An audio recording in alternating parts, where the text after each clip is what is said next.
Hello and welcome to the Real Truth channel.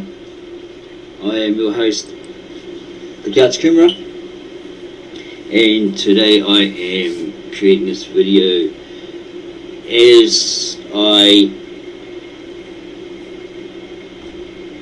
have come across many conspiracies and claims of ufology, little green men, watchers,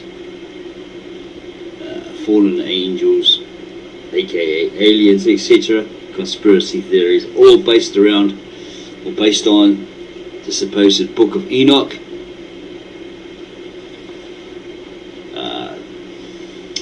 Enoch mentioned in the Bible, apparently mentioned in the Modern Americanized Bible versions, from the KJV to the ESV, English Standard Version, that Enoch was righteous, he walked with God, so God took him, he didn't die, and apparently he went up into what's assumed a alien spacecraft or UFO and shown the seven heavens and all that sort of stuff. Yeah, well, I'm going to blow the lid off that with hopefully proof that that's all just basically conspiracy theory. It's just a theory. Okay, the Book of Enoch, translated by R.H. Charles in 1917.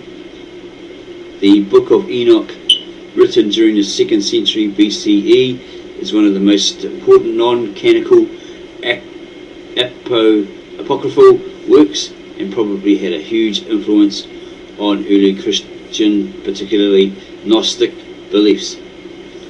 Filled with hallucinatory visions of heaven and hell, angels and devils, Enoch introduced concepts such as fallen angels, the appearance of a Messiah, resurrection, a final judgment, and heavenly kingdom on earth.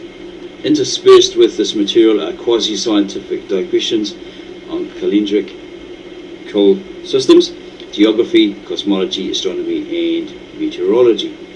This e-text has been prepared specially for sacred texts and is a great improvement over other versions on the internet, with the introduction, correct verse numbering, page numbers from the 1917 edition, and intact critical apparatus. And here's all the contents. Title page, editor's preface, introduction, abbreviation, brackets and symbols, especially used in the translation of 1 Enoch, the Book of Enoch, and these are the list of the chapters. Okay. Keep in mind that this book is deemed Pseudipigraph, meaning that they can pinpoint the era at which it was supposedly written, around about the 2nd century AD, but they can't pinpoint who the author was. Okay. Doesn't necessarily make it fraudulent because of that. It's just something that they could do, right? And it was a non-biblical, non-canonical book, out of the modern versions that you have today. Probably at the Nicene Council of Nicaea, they decided not to include it. Yeah. So here we have the Book of Enoch, chapter 1 through to chapter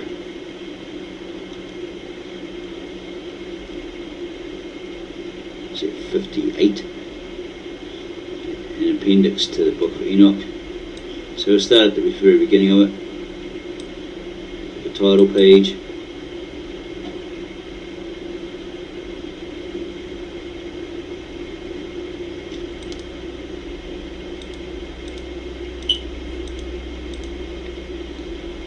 Book of Enoch, translated by R.H. Charles, d.lit.dd,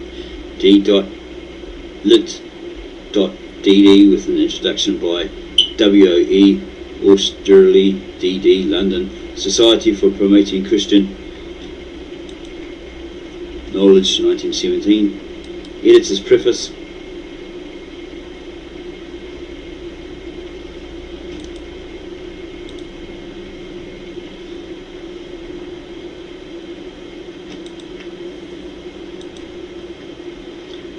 The object of the series of translations is primarily to furnish students with short, cheap and handy textbooks, which it is hoped will facilitate the study of the particular text in class, and so forth. Introduction.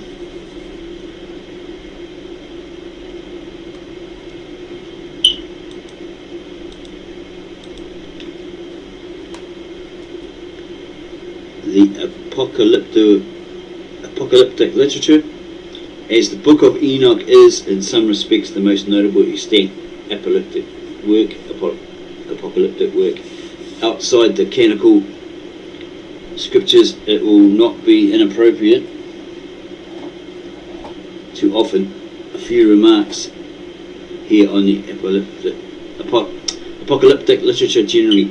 In writing about the books which belong to this literature, Professor Burkett says very pointedly that they are the most characteristic survival of what I will venture to call, for its narrowness and its incoherence, the heroic age of Jewish history, the age when the nation attempted to realize in action the part of the peculiar people of God. It ended in catastrophe, but the nation left two successors, the Christian church and their rabbinical schools, each of which carried on some of the old national aims. And of the two, it was the Christian church that was the most faithful to the ideas enshrined in the Apocalypses, and it did consider itself, not without some reason, the fulfillment of those ideas. What is wanted, therefore, in studying the Apocalypses is above all sympathy with the idea that underlie them.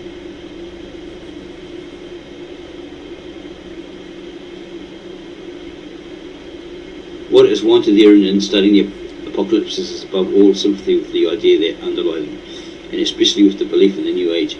And those who believe that in Christianity a new era really did dawn for us ought, I think, to have that sympathy. We study the Apocalypses to learn how our spiritual ancestors hoped again that God would make all right in the end, and that we, their children, are here today studying them is an indication that their hope was not wholly unfounded. And hope is indeed the main underlying motive power which prompted the writers of the Apocalypses, and this hope is the more intensive and ardent in that it shines forth from a background which is dark with despair. For the apocalyptists despaired of the world in which they lived in, a world in which the godly were of no account, while the wicked seemed too often triumphant and prosperous, with evil everywhere around. The apocalyptists saw no hope for the world as it was. For such a world there was no remedy, only destruction. If the good were ever to triumph, it must be in a new world. Despairing therefore of the world around them, the apocalyptists centered their hope upon a world to come where the righteous would come to their own and evil would find no place. It is the thought which underlies the opening words of the Book of Enoch.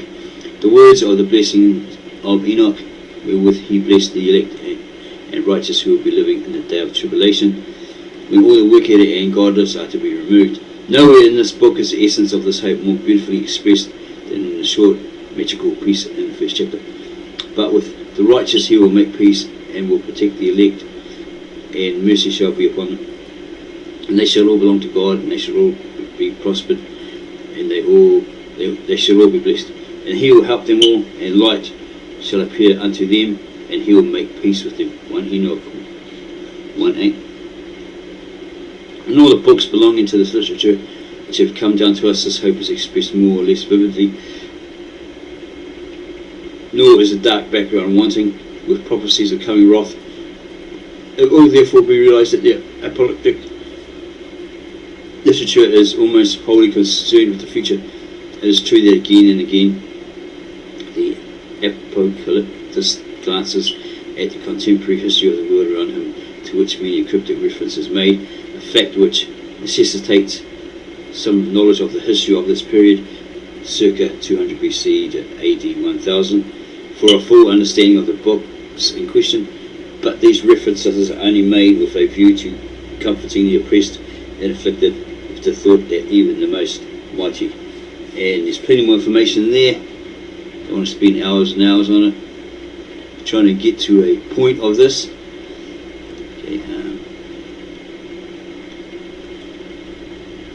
Okay, The Book of Enoch is now usually designated one Enoch to distinguish it from the latter or the later Apocalypse, the secrets of Enoch, known as 2 Enoch. The former is also called the Ethiopic Enoch, the latter the Slavonic Enoch, after the languages of the earliest versions, extent of each respectively. No manuscript of the original language of either is known to be in existence.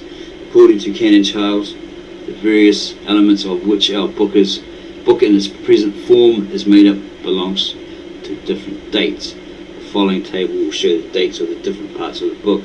Canon Charles believes that these are approximately correct, without committing himself to the certainty of this in each case. Okay. More information on that authorship. As the various parts of the book clearly belong to different dates, diversity of authorship is what is naturally to expect, and of this there can indeed be no shadow of doubt. The author of the earliest portions was a Jew who lived, as Burkitt has shown, in northern Palestine, in the land of Dan, southwest of the Hermon Range, near the headwaters of the Jordan. This is important as it tends to show that the Book of Books is really Palestinian, and one which therefore circulated among the Jews of Palestine. If, moreover, the author came from the north, that helps to explain the influence the book had upon the religion that was cradled in Galilee. Of the authors of the other 3 books of which Enoch is made up, visualize the dream visions, the Book of the Heavenly Luminaries, and the Similitudes, we know nothing save what can be gathered from their writings as to their religious standpoint. Charles holds that though there is not unity of authorship, there is nonetheless uniformity, for according to him all the books were written by Chassidim, or by their successors. What a Chassidim? Is that like a Jewish movement? Or by their successors, the Pharisees. This contention has been strongly assailed and much weakened by Lezinski in a recent work on the Sadducees. Okay, what's going on?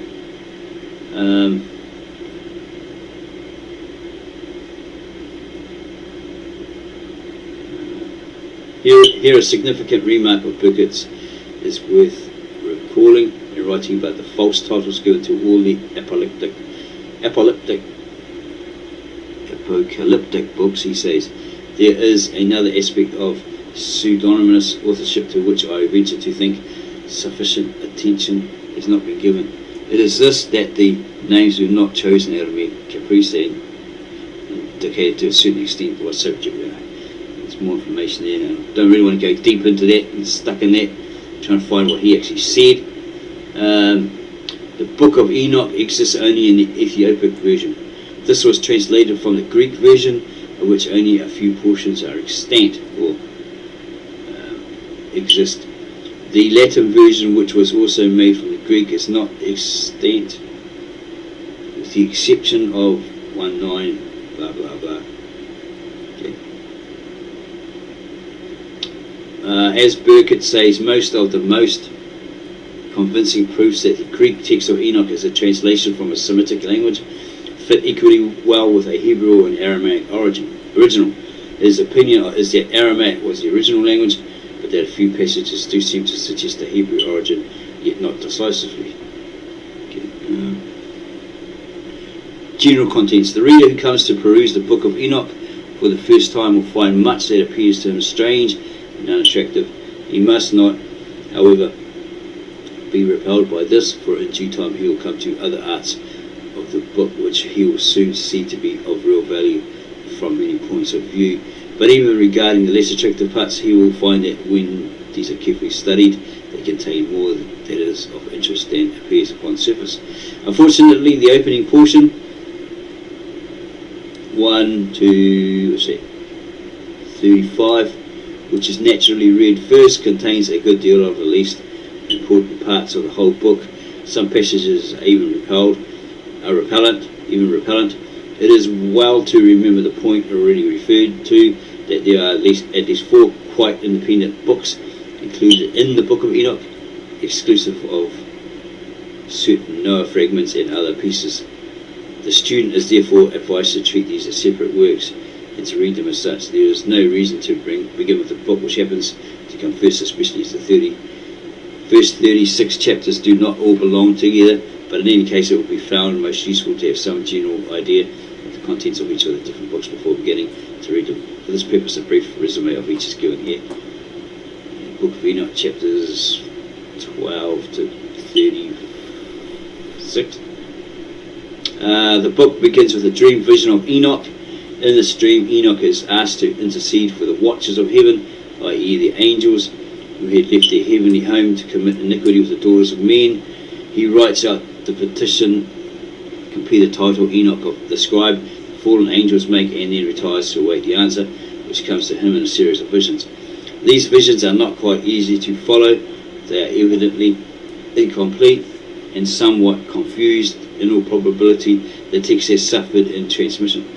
At any rate, the petition is refused. Enoch declares to fallen angels the doom, which, as he has been taught in the visions, is to be their lot. The final words of the message which he has bidden to give them are, "You have no peace," verse 12 to 16. There follow then accounts of the different journeys which Enoch makes, being conducted by angels of light through certain parts of the earth and through Sheol. Sheol is what? The grave, the abode of the dead. After the account of the first journey, 17 to 29, a short enumeration is made of the archangels, 7 in number, and their function. That's verse 20, I guess. In the second journey is described the place of final punishment of the fallen angels. This place is the prison of the angels, and here they will be imprisoned forever. From thence Enoch is taken to Sheol, into the west, where he sees the luminaries of heaven. After that, the angels show him 7 magnificent mountains, upon one of which is the throne of God. He sees also the tree of life, which is to be given to the holy and righteous after the great judgment. From thence he comes back to the centre of the earth and sees the blessed place, Jerusalem, and the accursed valley, 21 to 27. The book concludes with what appears to be the fragments of other journeys to the east, to the north, and to the south. Of special interest here is the mention of the garden of righteousness and the tree of wisdom in verse 28 to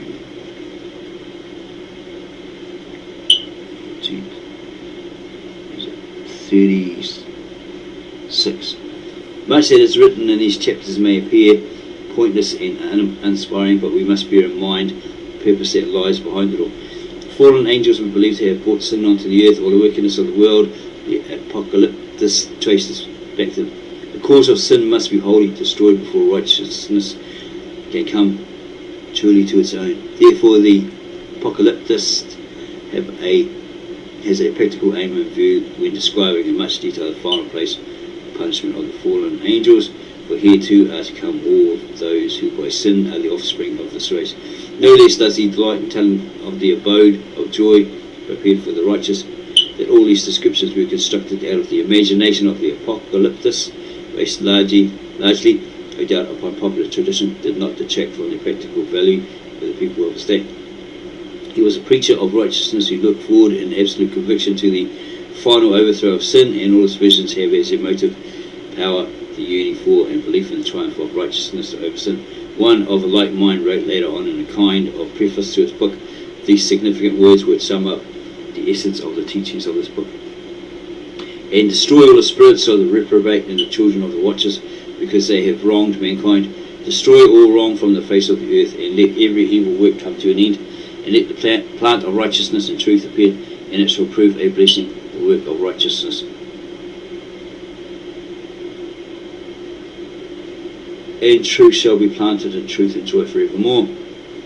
2. The parables, chapter 37 to 56, I think that is. There are 3 parables or similitudes, and they all have as the underlying thought the destruction of evil and the triumph of righteousness, as in the preceding book. But here are some new and important elements introduced, which gives special value to the book. Okay, a lot more information there. Okay. So you can read it in your own time. It's free at sacredtext.com. Okay, there's a lot of information there. The importance of the book for the study of Christian origins. This is a subject which cannot be thoroughly appreciated without studying the book in detail, especially from its doctrinal standpoint, and seeing in how many aspects it represents the doctrine and popular conceptions of the Jews during the 2 last pre-Christian centuries. To do this here would involve far too extended investigation. It must suffice to indicate a few of the many points which should be studied. From these, it will be seen how important the book is for the study of Christian origins. Charles says the influence of 1 Enoch on the New Testament has been greater than that of all the other apocryphal and pseudipigraph books put together, and he gives a formidable list of passages in the New Testament which either in phraseology or idea directly depend on or are illustrative of passages in 1 Enoch. And he goes on and on and on.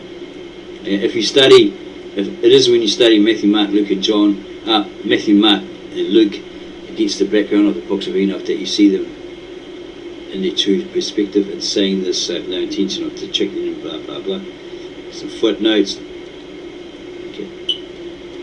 Okay, could be looking at this all day with no real relevance. So what the whole purpose of what I was trying to get at is this is all nice, right? Nice to read, nice to know, but the problem is, if you're looking at the original ancient Brita in Aramaic, Genesis in English, Bereshit in Hebrew, you'll find that it doesn't make much mention of Enoch. Okay, let's go down to Genesis.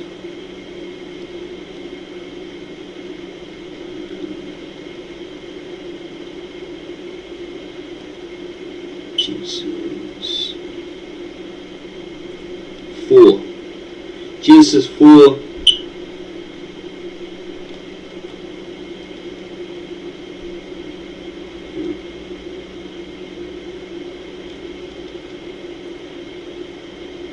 Genesis 4:16, and Cain left the presence of the Lord and settled in the land of the nomads, as wanderers, tent dwellers, desert dwellers, east of Eden.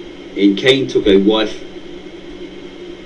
In other words, he found a wife in that land. He didn't have a sister. He didn't marry one of his sisters or take off one of his sisters, so there's no incest there. Cain took a wife in that land, and he lay with her, right, had offspring. She became pregnant and gave birth to Enoch, and Cain started a village and called it after his son Enoch. So there was a village called Enoch. And to Enoch was born Irad, and to Irad was born Mehuahel, and to Mehuahel was born Metushael. They all have the reference to God on any of their names. And to Metushael was born Lamech. Okay. So there's nothing there saying that he was righteous, he walked with God. God took him, he never died, God took him up in a chariot, all that sort of stuff he's got. Modernized, Americanized Bibles of today, from the KJV to the NIV. Okay, it makes no mention of that there, but he was the son of Cain, said to be the grandfather of Noah. I'm not sure on that one. I have my doubts for some reason, because it states here in the supposed original Brita or Genesis from the Asherit, the Syrian Aramaic, that after Cain left and he had a wife and she gave him a son called Enoch and so forth, I think it's hinting that Cain and some young man got killed by Lamech by accident hunting. He shot an arrow and killed one of them or both of them. It states at 25, is it 4:25? Yeah. Genesis 4:25, and Adam took his wife Eve again, in other words he lay with her again, and she became pregnant and gave birth, and she called the son Seth. Here's a footnote indication here. Because God gave her another offspring in place of Abel, who was killed by Cain. And to Seth also was born a son, and he called his name Enosh. Okay, so there's an Enoch and an Enosh. Don't get confused with the two. One is from Adam and Eve themselves, okay, and the other Enoch is from the union of Cain and his wife. Okay. So there is a difference. Genesis 4:26, and to Seth also was born a son, and he called his name Enosh. Thereafter they were called after the name of the Lord. Footnote indication down the bottom here. The beginning of the line of the children of the Lord, or the sons of God. Okay. What was that scripture? I think I recall. Those who believed in the Christ had the right to be called children of the Lord or sons of God. Okay, so they called upon the name of the Lord. They were called after the name of the Lord. The beginning of the line of the children of the Lord. That's the holy line, okay, of Seth, versus later on the unholy line or the godless line of Cain, and the supposed sons or children of God here, those who call on the name of the Lord, their union with the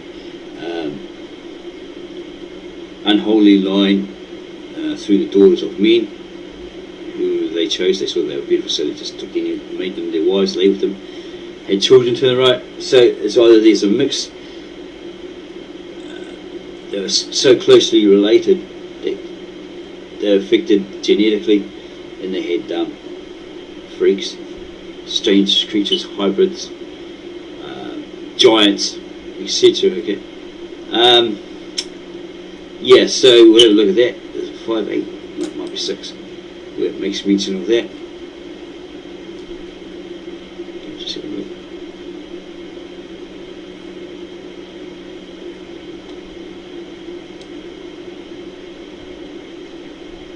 Okay.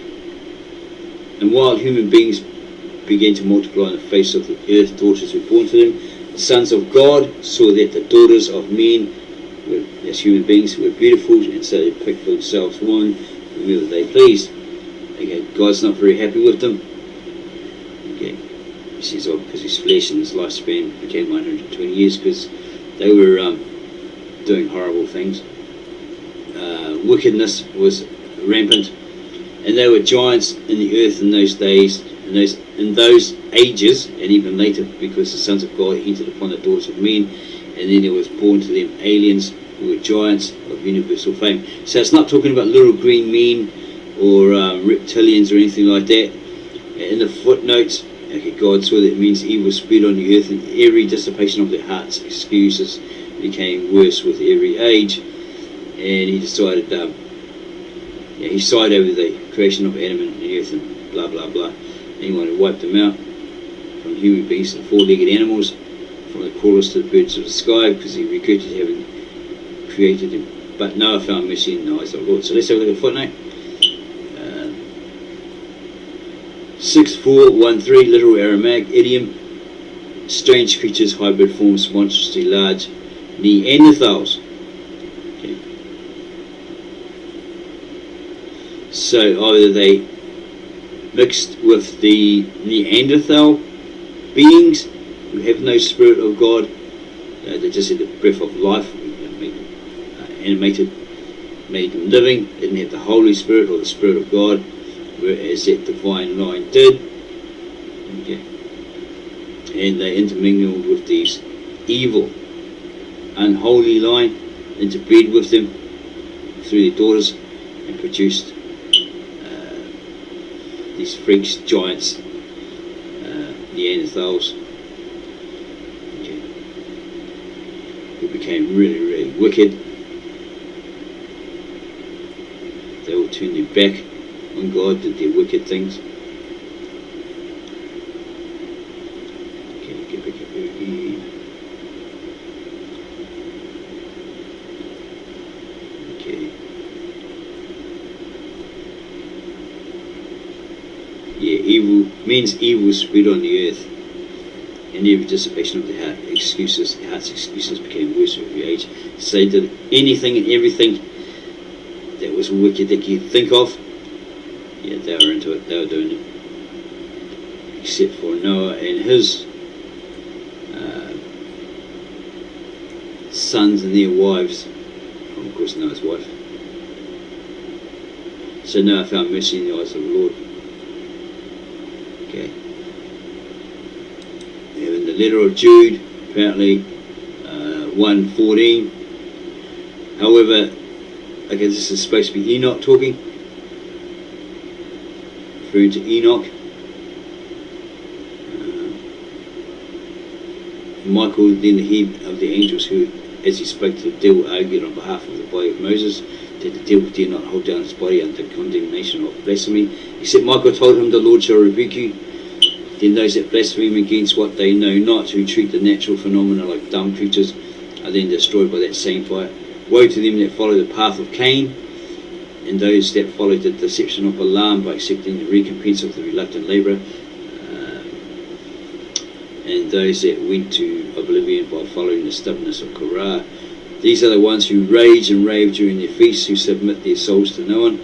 They are like the rainless clouds blown by the spirits, like trees that blossom but bear no fruit, that die twice, and are pulled by their roots like the turbulent waves of the sea, that reveals their shame as they foam. They are the misleading stars, those that are kept under guard in the darkness of the netherworld.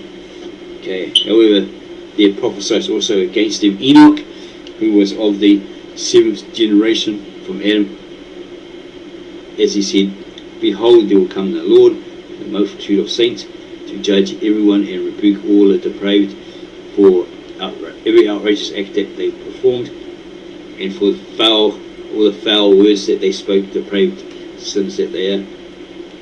And there's more information there on that. But yeah, it's basically saying that this is just taking a quote from Enoch, right? That, you know, in the future, at some point, judgment day will come and everyone will be under the wrath of God, and they'll be paid back for all the evil they thought, did, spoke to others, like, you know, all that sort of stuff, all the evils. Okay, so yeah, it doesn't make anything, doesn't tell you anything about spaceships or little green men or yeah, ETs or anything, all that sort of stuff. So yeah, let's blow away the hype and the fluff. If you're a God-fearing, God-loving, Bible scripture following Christian, and you want to follow the truth, yeah, well, this is it. So okay, I admit it was a bit all over the place, because I'm trying to, you know, go through it and find what Enoch was supposedly have said, right? Okay, so stress again that through this video I found that if these are the ancient Assyrian Aramaic or Assyrian scriptures, the Lishana Antica, the sacred tongue, the old tongue from the Assyrian Aramaic or Assyrian, Kitab Assyrian, or Koteb Asherit, then it makes no mention of Enoch being taken up on a chariot, not dying, being with the Lord, whatever, and all that stuff. And just basically says who he was the son of, who was his father, and his sons, what sons did he have, what offspring did he have. And this, in the New Testament, they're taking a quote probably from either that book, if it was actually around and known to them, or it's a saying that's been passed down for years and years, about Enoch. So if you like that, subscribe to our channel.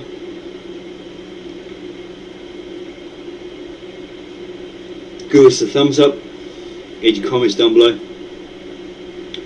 and tell your friends, stop reading these hype fluff, these pseudipigraphers, making up that, it's this and that's all ufology and alien and all this little green man based, all this sort of stuff. It's just a theory, on a book that's supposed, or on a person that supposedly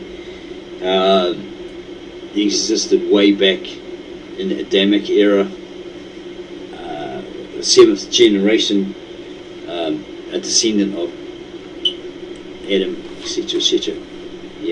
Let's stop the hype, the fluff, the rubbish, and stick to what's actually contained in the book.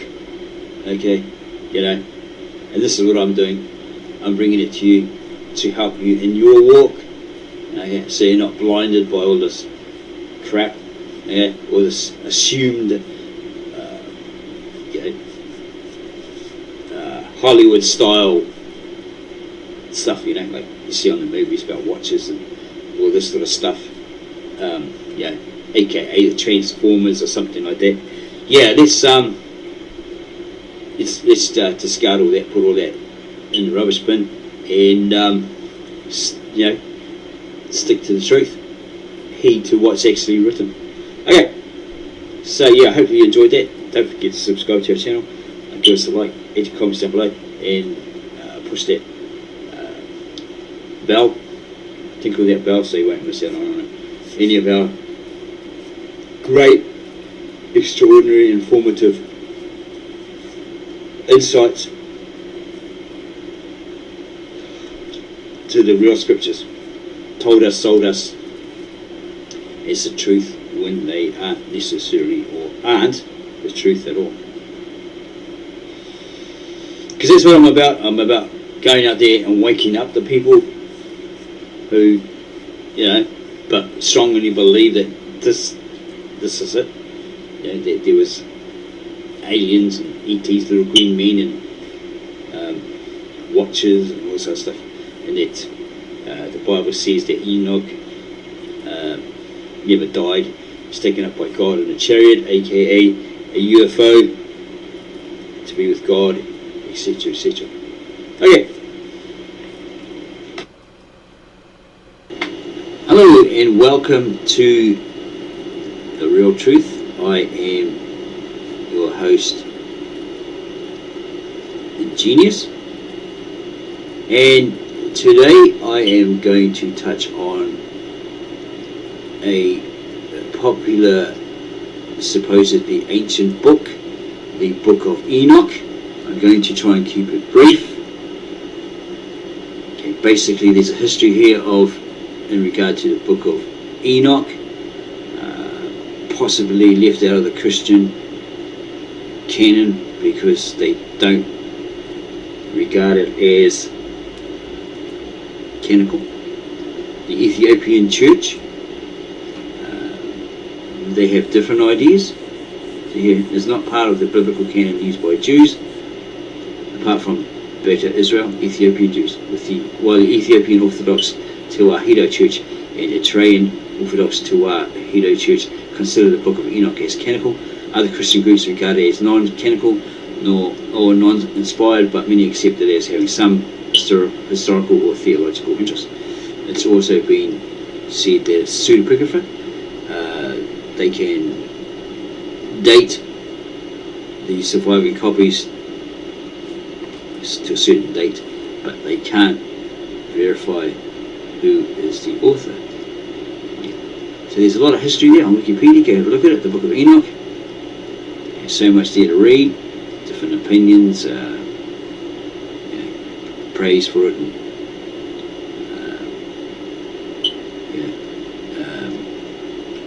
ridicule of it. Different people, right? Having their point of view. Okay. So go and have a look at that in your own time, because I'm not going to read it up like it's the Bible. I'm trying to keep these videos in a certain time frame now. There's all the information there, contents on Wikipedia. Go have a look at it yourself, do your own personal research, study it, come to your own understanding of it. Okay. We have the Book of Enoch by a person called McCracken. You can download it free. Okay, I'm not going to go right into it here all day, but basically this format is by Andy McCracken, 2020, original translation from Ge'ez, that's the Ethiopian language, to English by Professor Michael A. Nib in 1978. Okay, just some little snippets. The Book of Enoch. The words of the blessing of Enoch, according to which he blessed the chosen and righteous, who must be present on the day of distress, which is appointed for the removal of all the wicked and impious. And Enoch took up his parable and said, there was a righteous man whose eyes were opened by the Lord, and he saw a holy vision in heavens, which the angel showed to him, and he heard everything from them. This is Enoch talking about himself. It's not for this generation in his era, but for a distant generation that will come, a future one. Concerning the chosen, he spoke and he uttered a parable concerning them. The holy and great one will come out from his dwelling, and the eternal God will tread from there upon Mount Sinai, and he will appear with his host, and will appear in the strength of his power from heaven, and all will be afraid, and the watchers will shake in fear, and great trembling will seize them unto the ends of the earth, and high mountains will be shaken, and high hills will be made low, and will melt like wax and flame. Okay, the scripture, when he comes, or when Christ comes, the second coming, everything will just like move, melt again, because of his presence. Okay, so yeah, you can get this Book of Enoch by this McCracken guy for free online. Download it and have a look at it yourself. I don't want to spend a lot of time on it. There's a lot of information there. Okay, as I said, I want to keep this video as brief as I can and get to the point. Okay, because I found a few discussions of my own, and I'm pointing them out because there's these YouTube videos like conspiracy theories, the Watchers, the Illuminati, the angels, UFOs, aliens, all that sort of stuff, and wading through all the BS and bringing it to people's attention, those who want to know the real truth. I'm bringing it to you through this channel. Okay, so we have another version of the Book of Enoch. And it's very lengthy. It goes into great detail about it. I don't think it really covers like the last one. From Enoch's perspective, like his words, it's like great detail about it. Okay. So it's basically saying Enoch was perhaps formed in this respect upon the same principle as the astronomy of Homer, the book probably. The astronomy of the Apocryphal Enoch was perhaps formed in this respect upon the same principles as the astronomy of Homer, who places the situation of the island, etc., etc. He's got some underlining here about the chapters. Contains a vision of Enoch giving an allegorical forecast of the history of the world up to the kingdom of the Messiah, and so forth. Go right to the beginning here.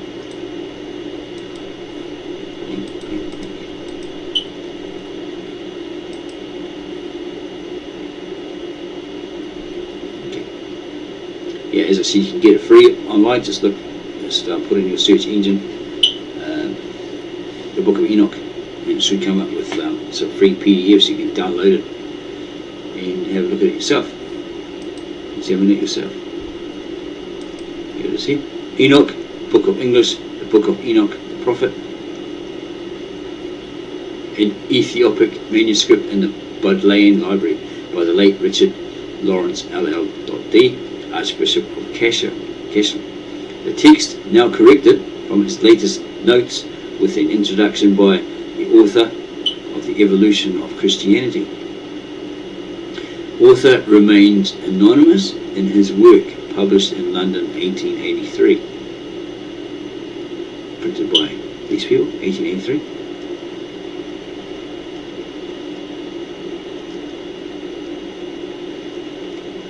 In the authorized version of the Epistle of Jude, we read the following words: Enoch, also the seventh from Adam, prophesied of these, saying, Behold, the Lord cometh with 10,000 of his saints, to execute judgment upon all, and to convince all that are ungodly among them of all their ungodly deeds which they have ungodly committed, and of all their hard speeches which ungodly sinners have spoken against him, to God, the Almighty God.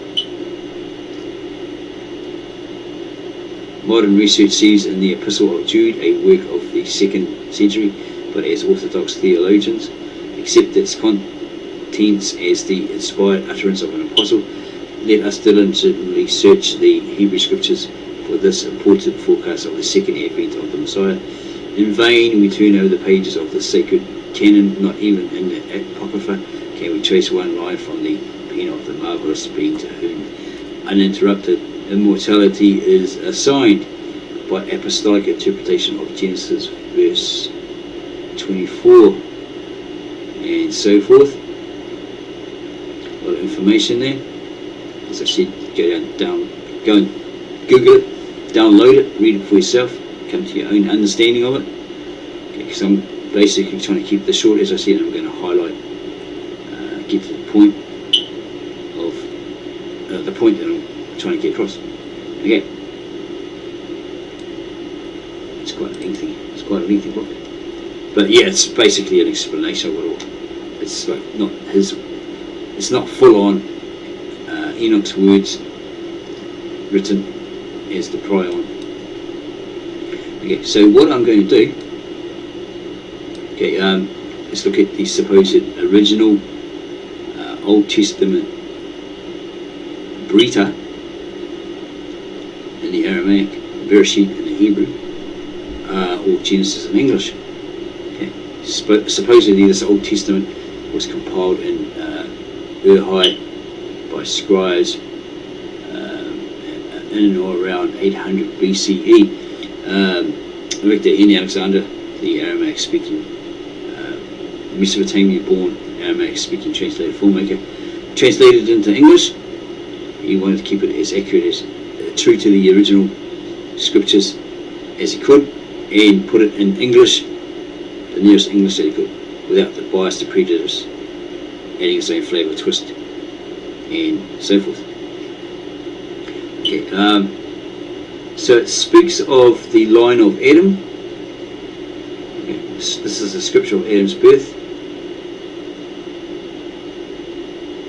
And come down to here, Erad had a son called Enoch.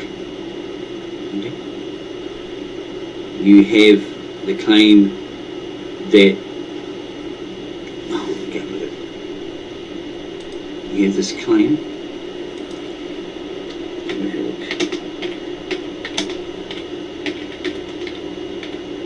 This statement.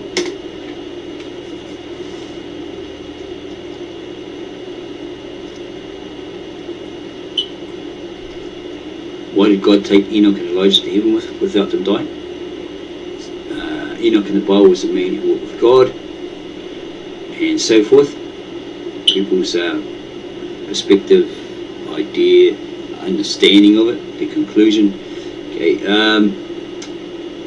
according to the Bible, this is your modern Americanized Bible, of which the old Roman Catholic scribes translated from the old German into Latin, old Germanic into Latin, because apparently the old Hebrew scriptures were translated.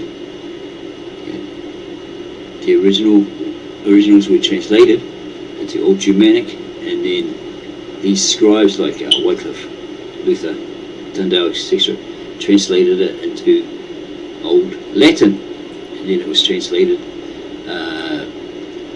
into English. Okay, and that's why you have all these modern English versions pumped out in the world, right? Okay, so in some, it's basically coming from the Roman Catholic Church. It's pushed out into the world.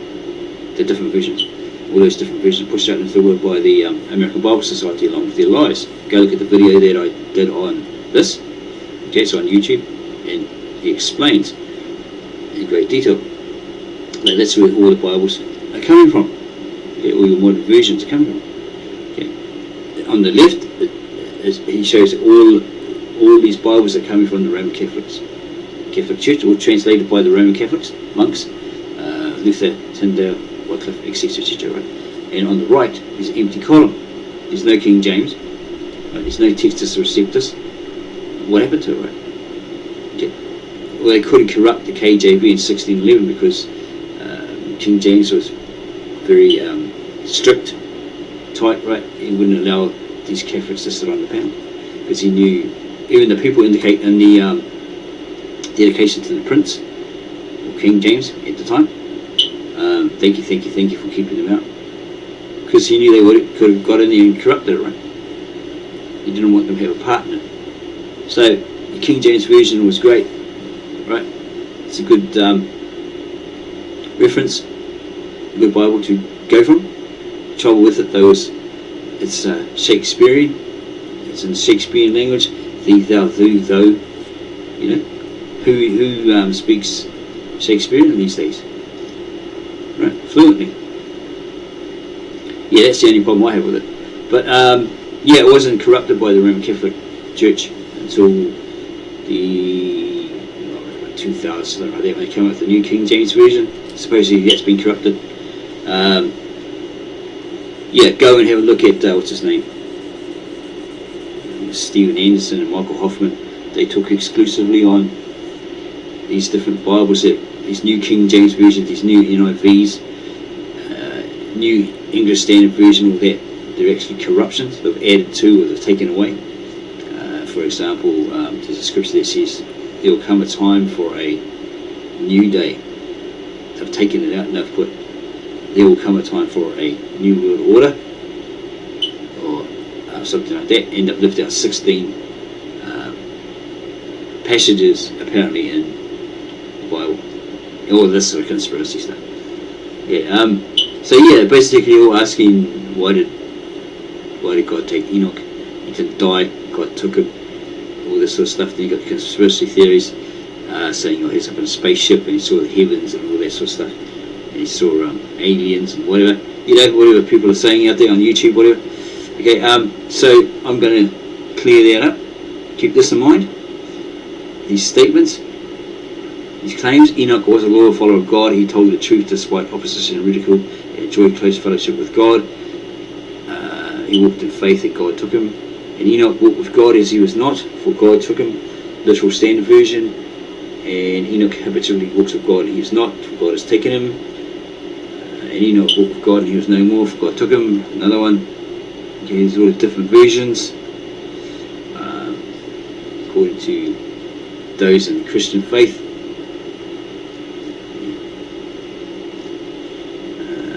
Wikipedia, Enoch is a biblical figure prior to Noah's flood and the son of Jared. It actually says Erad, maybe that's the English name. And father of Methuselah. He was of the antediluvian period in the Hebrew Bible. This Enoch is not to be confused with Cain's son, Enoch. Okay, I thought it was Enosh. The text reads that Enoch walked with God and he was no more, for God took him, which is interpreted as Enoch's entering heaven alive in some Jewish Christian traditions. what's that? Genesis 5:22 to 24. We're going to have a look at that. Yeah, keep that in your mind. 22 to 24.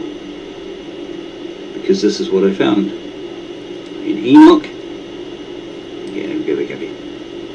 In Erod's entire line was 962 years and then it ended. So it's not saying that he lived for 962 years. It's saying that his line or his lineage lived for that long.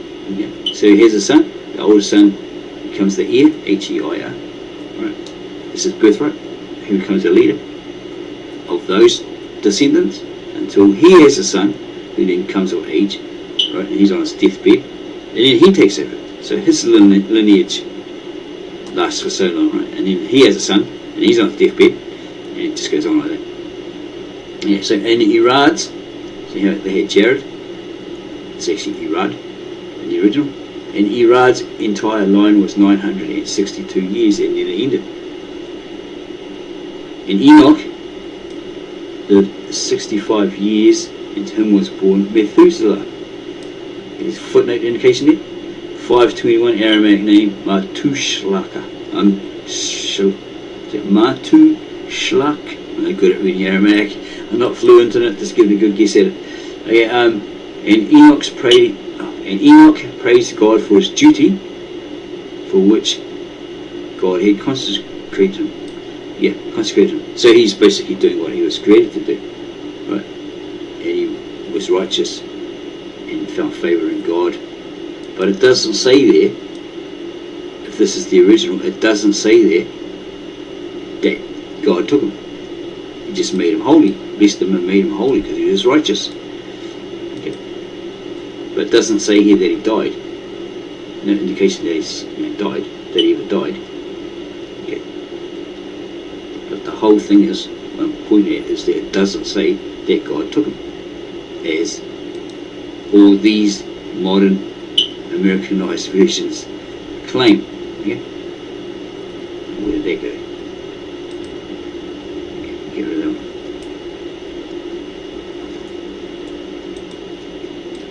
So, if this is the original, then all the others are incorrect. The Book of Enoch is incorrect.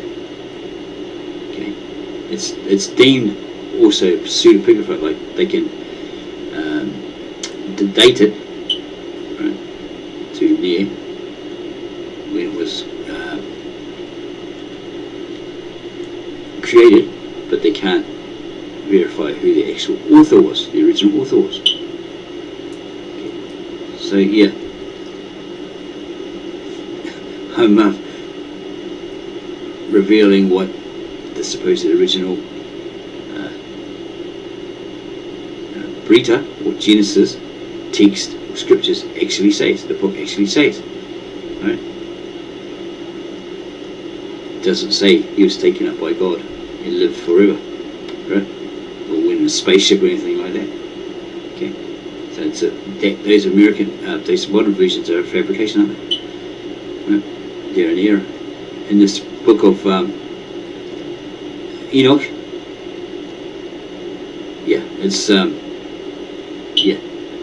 it doesn't match, right, with these supposed original account in Genesis. It doesn't match. So what would you consider that then? An error, fraudulent.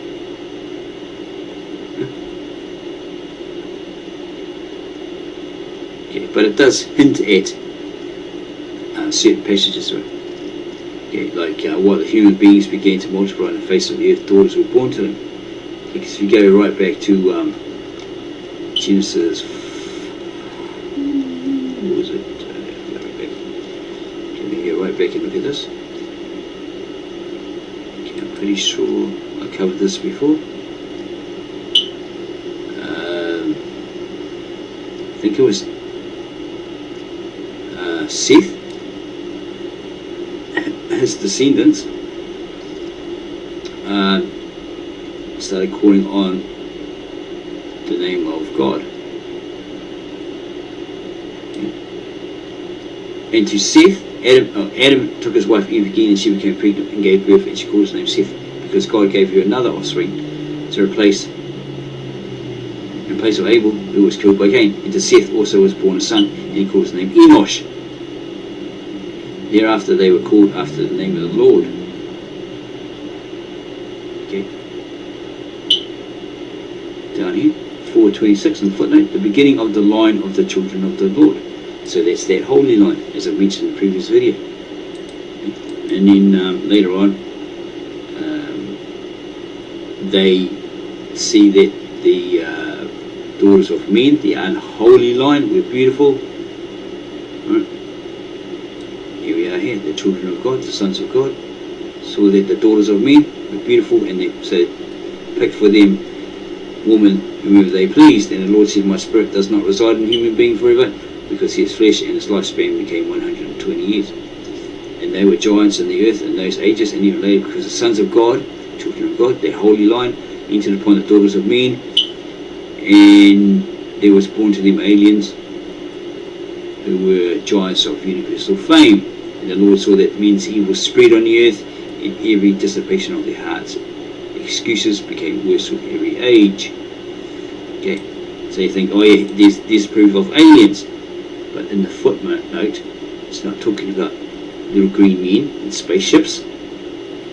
Okay, saying that because they're so closely matched DNA-wise, genetically, right? Almost like first cousins, brother and sister. The holy line's seed mixed with the unholy line's egg, right, produces these offspring, but because of that genetic closeness, near match, they had hybrids. They had aliens. 641, 1 to 3, literal Aramaic idiom.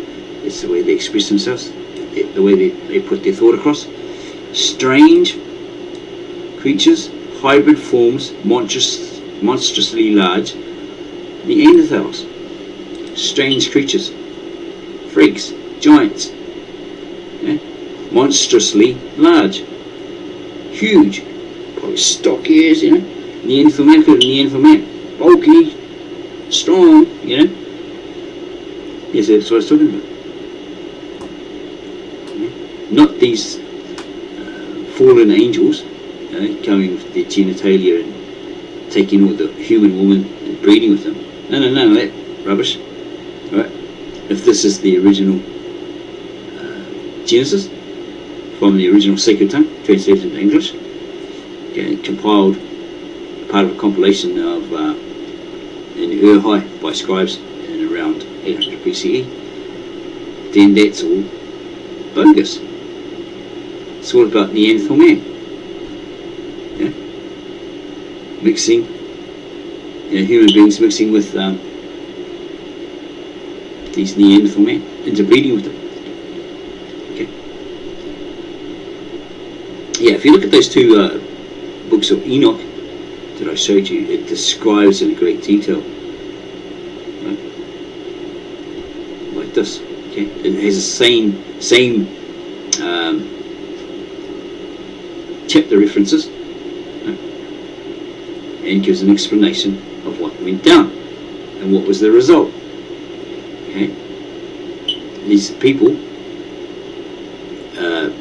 these sons of God, this holy line, went with these women, daughters of men, right, the unholy line.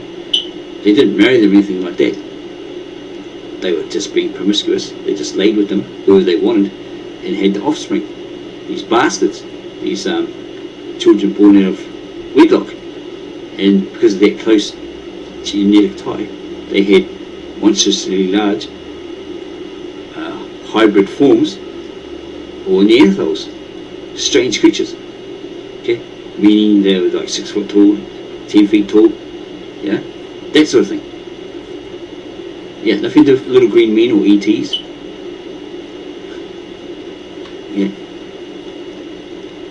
So I'm going to leave it there. I think that's I got my point across. Yeah. So be careful of these churches and their many versions: the NIV, KJV, ESR, Amplified Versions, Living Bible, whatever, because all of these preachers using them are putting you wrong. Okay? They're telling you a load of error, mistakes, lies, falsities, okay, as truth, and you're all like absorbing it and then pushing it out there, parrying it out there, you know. So you think you're telling the truth to somebody when you're not. You're actually giving them an error, a mistake, a lie, falsities. Okay. Hopefully you like this video. Hopefully it's not too long and to the point. If not, I'll have to redo it. So if you like this video, please subscribe to my channel and ring that bell so you never miss out on any great informative videos that we create. And give us a like, add your comments in the comment section below, and then go tell all your Christian friends, your Muslim friends, Jewish friends that there's a new channel in town and it's revealing the truth, the whole truth and nothing but the truth. It's not covered in fluff and hype and BS. It's the whole truth, the real truth, the whole truth and nothing but the truth. Okay?